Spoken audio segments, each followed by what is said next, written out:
to the commander-in-chief of the Defense Force, the president of the country, will also be public online. So I thank Phiri'S for that part. He has recompensed, I think is the right English word. That's why I forgive him. That is what the theme then of from the theme you asked about Kondisani into the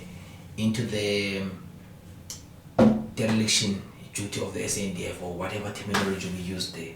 I think up to now, if you've got a question, because I get mixed up because it's such a complicated matter to relate. There's this leg and the other leg, but this is how far I'd like to go to paint the picture. If my commander-in-chief can come to my rescue now, because otherwise I'll go on pension. My hair is already grey. With 20 years, I'll be the longest serving, or rather the longest serving member with the longest case ever. I read the other day, they said the Phiri'S case is the longest in South Africa. I think people must check their statistics right. I think the longest case is not of the Phiri'S now. It is of the guy who was exposing the Phiri'S, the guy who is talking here. Because I was charged 2001. Long before the Phiri'S even started making trouble, and I was charged on issues.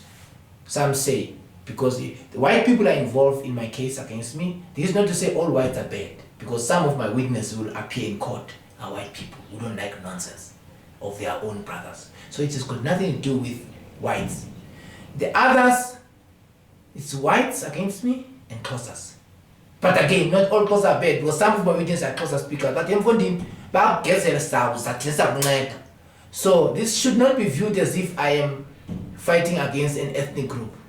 But I would be a fool or an idiot not to notice that these people come from a grouping and that they've also got the issue of ethnicity in their way of approaching me. More so when the same theme of struggle against oppression of one ethnic group or another, I started standing up for it even in exile. That is why this letter to Your Excellency started relating from my days of exile. Not for the purpose because I want to divulge what freedom fighters were not supposed to be divulged for, but because I want to show the theme how I ended up with enemies like Mfokeng, who is supposed to be a Busutu, but because of his marriage to the Xhosas feels he is more Xhosa than the Xhosas. Thank you for that part of the interview. Kondisani. Let's hope the president will consider your case. Thank you, ma'am. And give hope. Thank you, ma'am.